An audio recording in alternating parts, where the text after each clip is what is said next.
I'm going to talk about a paper that I wrote with my co-author, Raimundo Campos. We discovered that in Mexico, females who are indigenous looking are discriminated against in the labor market, but not males. I think this discovery is very interesting because usually people think that all people who look like the minorities would be discriminated against. In our case, only females are. So what we did is we did a field experiment in the Mexican labor market, specifically in Mexico City. We answered to over 1,000 job advertisements looking for college graduates, recent college graduates, or people with very little experience. We sent 8 different CVs to each of these advertisements, randomizing gender and a picture that showed whether people were white, mestizo, or whether they were indigenous looking. I want to be very specific about it. This is not indigenous people. It's people who look more indigenous rather than Caucasian or mestizo.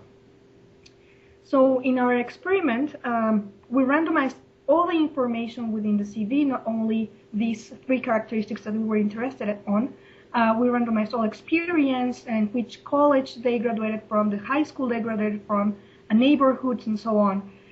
So in general, all the CVs are going to be on average the same, except for whether they are female, if they are married or not, and whether they are white, mestizo, or indigenous.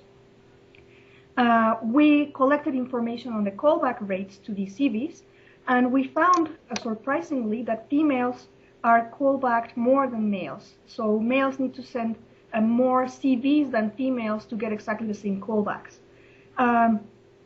As I tell you, employers do not seem to be looking for a specific type of male, but they are looking for specific types of females.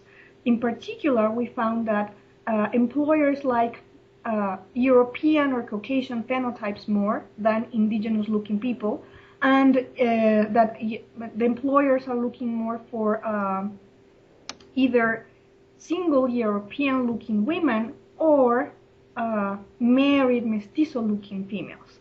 So these findings are sort of surprising, and since there is this variation on whether they penalize more married females or not across the different phenotypes, we think that this is evidence of taste-based discrimination instead of statistical discrimination. We think that if there were statistical discrimination, all females would be penalized for being married, and we find that some of them get a premium and some of them are penalized. In particular, mestizo women get a premium for being married, and European-looking women get a penalty for being married, and indigenous-looking women get a higher penalty for being married than the white ones. So we are interpreting this as evidence of taste-based discrimination. This has very important policy implications in Mexico. So one of the things that we discovered is that there is no data on phenotypes or racial identity in Mexican official statistics.